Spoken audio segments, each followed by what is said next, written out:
Hi everybody. I know it's been a while since I've done a video. I've been very busy getting ready for our delayed National Scrapbook Day, which half of it was held this past weekend and the other half will be held next weekend, and we are chock full.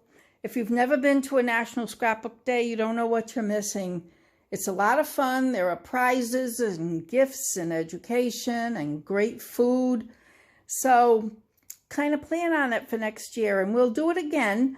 And we do it taking into consideration social distancing and sanitizing and keeping our distance and wearing masks and everything you're supposed to do to stay healthy. So moving right along, I want to first show you that I want to tell you I worked on a lot of pictures this past weekend, and I used a lot of the pages that I show you as samples on my videos. So I wanted to show you how I incorporated my pictures in them to make them work. So the first one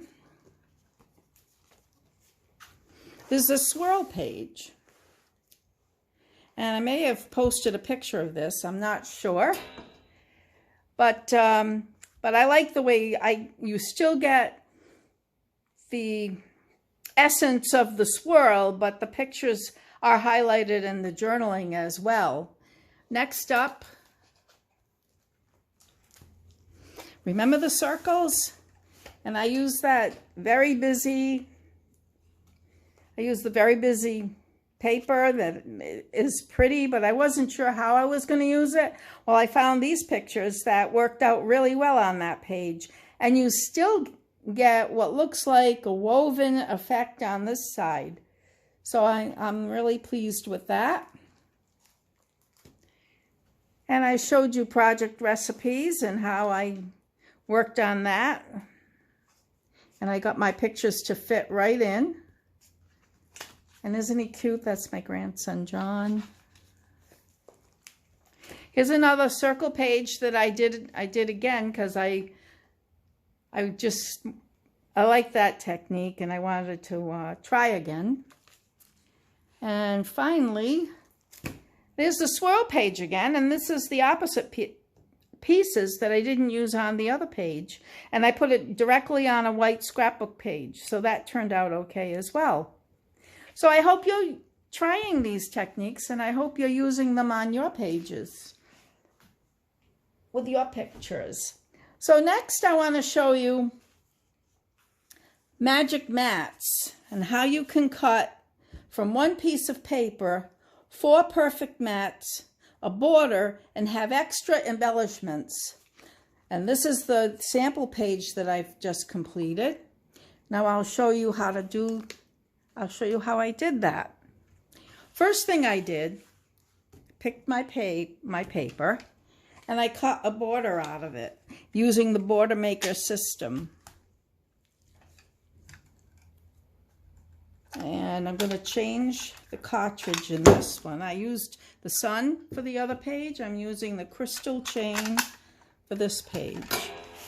So the way you use this, if you haven't seen that yet, you slide it in right up to the edge, and that way you know it's going to be straight. And all you do is move it along and punch.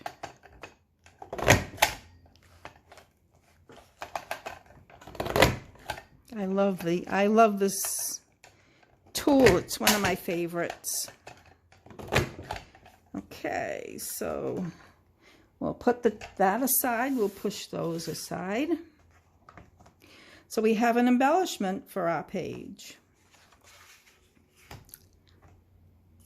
Then we'll set that aside.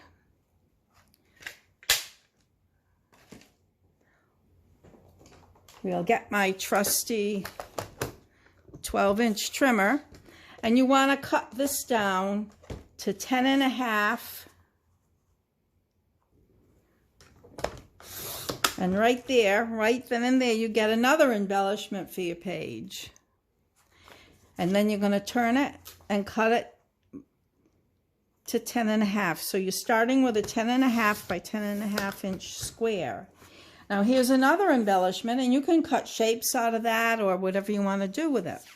So to cut those perfect mats, you put it at 4 1/4.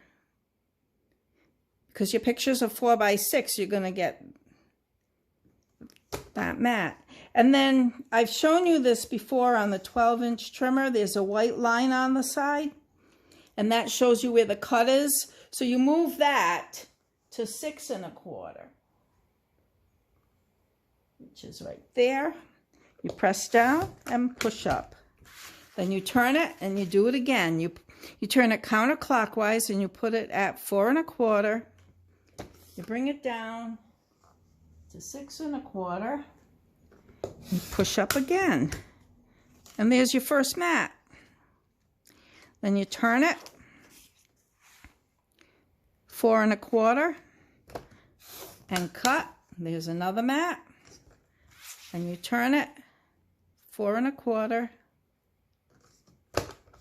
and cut. There's your third and fourth mat and another embellishment. And ladies and gentlemen, that's how I made 4 perfect mats.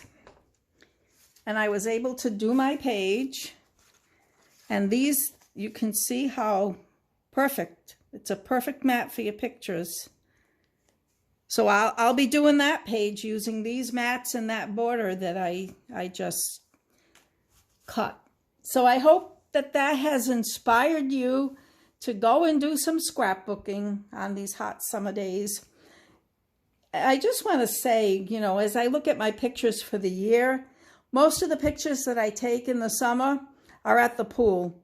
So I have a lot of pool pictures, but there's different people in them and doing different things. And, you know, Del's Lemonade, that's something that we do in the summer, like I said, and especially when the Tennessee Maguires are here. So if my next crop, I don't know if I mentioned that, is October 16th, and it's at the Oak Lawn Grange. And if you're interested in coming, and you'll find out more ideas and more inspiration, and I sanitize it, and there's snacks. So just contact me and come on down. Have a great day.